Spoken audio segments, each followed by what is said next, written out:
नमस्कार दर्शक मित्रों, आप देख रहे हैं राष्ट्र प्रथम और मैं हूं तपस्वी आचार्य।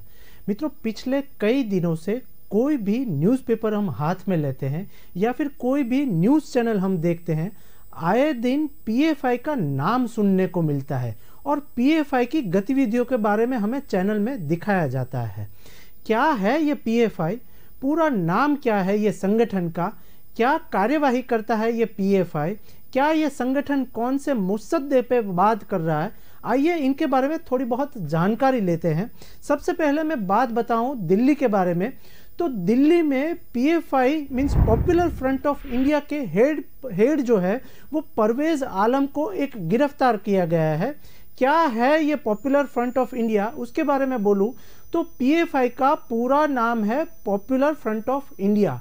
आतंकी कनेक्शन को लेकर जांच एजेंसी के रडार पे है ये पीएफआई। और क्या है पीएफआई और इसके इतिहास, तो वो मैं डिटेल आपको दिखाऊं तो सबसे पहले वो जानते हैं कि पीएफआई का इतिहास क्या है। साल 2006 में भारत के दक्षिण राज्य केरल में पॉपुलर फ्रंट ऑफ इंडिया की नींव रखी गई और उसके साथ ही साथ national development front means NDF के रूप में इसका जन्म हुआ। डिटेल ऐसी सामने आई है कि फिर इसमें कई अन्य मुस्लिम संगठनों जैसे मनीथा नीति परसाया, कर्नाटक फोरम फॉर डिग्निटी, फिर उसके साथ ही साथ राष्ट्रीय विकास मोर्चा और अन्यों का इसमें विलय हो गया। और इसके साथ ही साथ जिसके बाद इसे पीएफआई यानी पॉपुलर फ्रंट ऑफ इंडिया के नाम से पहचाना गया। डिटेल कुछ ऐसी सामने आई है कि दरअसल बाबरी मस्जिद विध्वंस के बाद दक्षिण भारत के कई राज्यों में मुस्लिम संगठन वहां पर उभर कर आए और इनमें कई संगठनों को मिलाकर पीएफआई बना। हालांकि स्थापना के बाद से ही ये संगठन सवाल के घेरे में रहा है और देश के कई राज्यों में इस पर बैन है। संगठन पर देश विरोधी गतिविधियों में भी ये लिप्त रहने का एक आरोप लग जाता जा रहा है और साथ ही में संगठन पर देश विरोधी गतिविधियों में भी इसको लिप्त रहने के आरोप लगते हैं और इसके कई कार्यकर्ताओं और नेताओं को ऐसे कई मामलों में गिरफ्तार भी किया जा चुका है।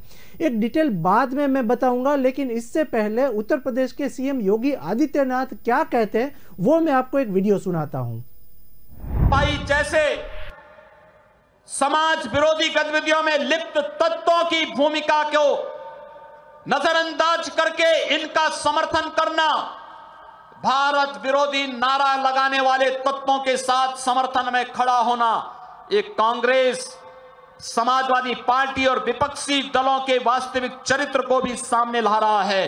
और आज यही अपील करने के लिए हम लोग आए हैं। ये नागरिकता कानून भाइयों बहनों देने का कानून है, नागरिकता कानून है देने का कानून। किसी जाति, किसी मत, किसी मजहब, किसी क्षेत्र और किसी भाषा का विरोधी भी नहीं है। लेकिन इसको कैसे, इस कानून को किस तरीके से तोड़ मरोड़ करके प्रस्तुत करने का प्रयास किया जा रहा है। और भाइयों बहनों यही कहने के लिए आज हम सब आपके बीच। तो मित्रों, पीएफआई संगठन क्या है, इसका असल मकसद क्या है, उसके बारे में और थोड़ी जानकारी हम लोगों ने इकट्ठी की है, वो मैं पढ़ूं तो ये पीएफआई संगठन खुद को एक नए सामाजिक आंदोलन के अगुवा के रूप में वर्णित करता है और जो लोग को न्याय और स्वतंत्रता और उसके सुरक्षा सुनिश्चित करने के लिए, सशक्त बनाने के लिए प्रतिबद्ध है ये संगठन।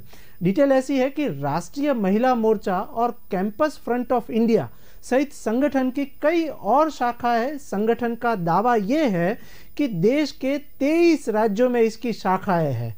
डिटेल कुछ ऐसी सामने आई है कि एक बाबत ऐसी आई है कि मगर इसकी विचारधारा के इतर संगठन पर कई गंभीर आरोप भी लगे हुए हैं। इस पर देश को मुस्लिम राष्ट्र बनाने की दिशा में और साथ ही में मुस्लिम राष्ट्र बनाने की दिशा में काम करने का आरोप भी उसके ऊपर है। ये संगठन पे आरोप है कि ये देश को मुस्लिम राष्ट्र बनाना चाहते हैं। संगठन के कुछ छिपे हुए खतरनाक एजेंडा वहां पर होने का भी एक आरोप है उस संगठन के ऊपर, जो देश के लिए नुकसानदेह है।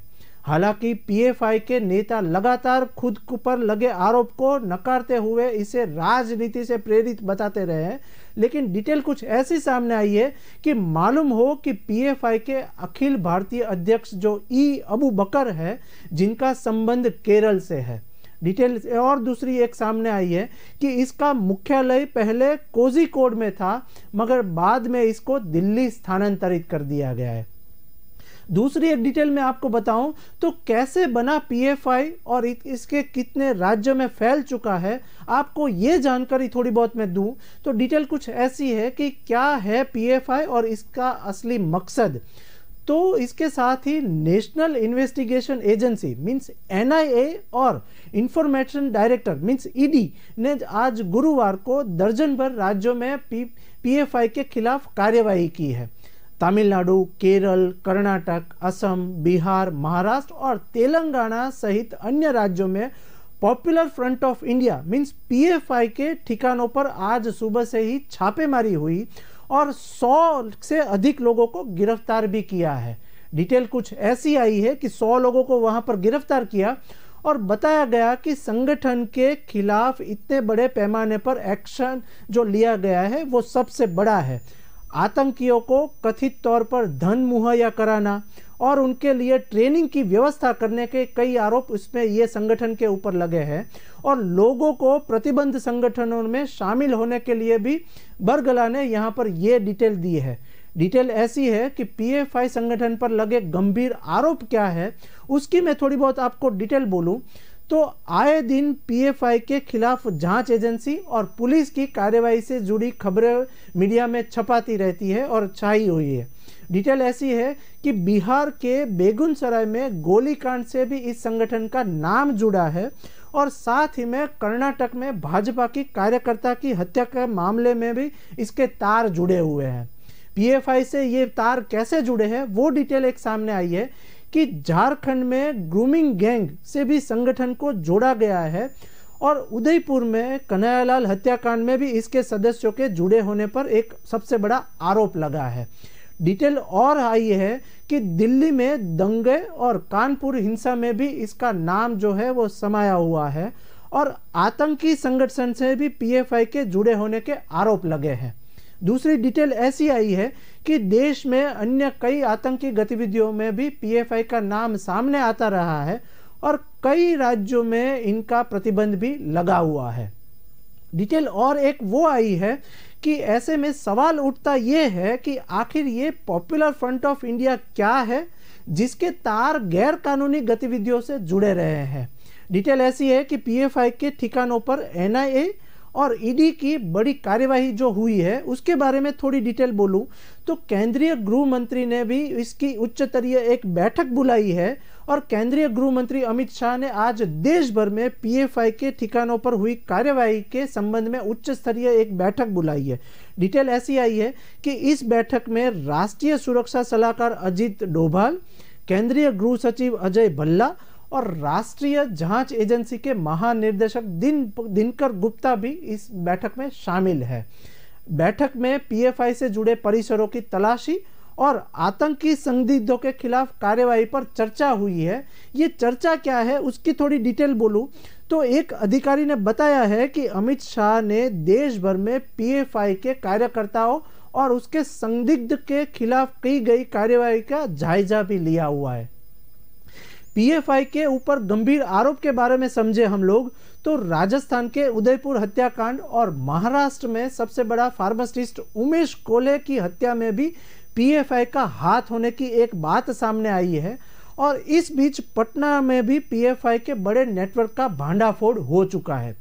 देश के प्रमुख नेता क्या बोल रहे हैं पीएफआई के बारे में एक वीडियो हमारे पास आया हुआ है, वो दर्शक मित्रों आप देखेंगे तो आपको पता चलेगा कि पीएफआई जो संगठन है वो क्या कार्यवाही कर रहा है देश में। कहीं अपराध हो, उसका कोई इनपुट हो तो उसकी जानकारी सार्वजनिक करनी चाहिए, अन्यथा तो सरकार महंगाई, बेरोजगारी, राहुल गांधी की यात्रा के दबाव में तो वो मुख्य मुद्दों से ध्यान हटाने के लिए तमाम ऐसी गतिविधियां कर रही। This is what is being reported, but we don't know what is the truth, what are the facts. Let government come forward to share the facts and truth with the people. Then only one can speak on that issue. Nobody knows. These are all agencies which are conducting the probe or searching or arresting. But what is the assessment of the government? What is the truth? That let us wait. संगठन है जो भारत विरोधी काम करता है। पूर्णिया को उसने अपना सेंटर बनाया है। फुलवारी शरीफ में पकड़े गए, उसकी प्लानिंग आपने देखा सुना, और ये संरक्षण के कारण यहां फलता फूलता है। और 13 राज्यों में फुलवारी शरीफ में जो कागजात मिले उसमें 13 राज्यों से जुड़े हुए रहे। मुझे लगता है कि जो पॉपुलर फ्रंट ऑफ इंडिया ये संगठन है, ये संगठन आतंकवादियों से संबंधित है। संगठन चलाने में हमारा विरोध नहीं है, मुस्लिम समाज को इकट्ठा करने में हमारा विरोध नहीं है, लेकिन देश का नाम लेकर मतलब यहाँ आतंकवाद को फैलाने की कोशिश अगर होती है तो जरूर उस पर एक्शन लेने की आवश्यकता होती है। जिस तरह एनआईए और ईडी के छापे पड़ रहे हैं, इसका मैं स्वागत करता हूं। और पॉपुलर फ्रंट ऑफ इंडिया ने अपनी भूमिका बदलनी चाहिए। अगर इंडिया में रहना है तो इंडिया के साथ।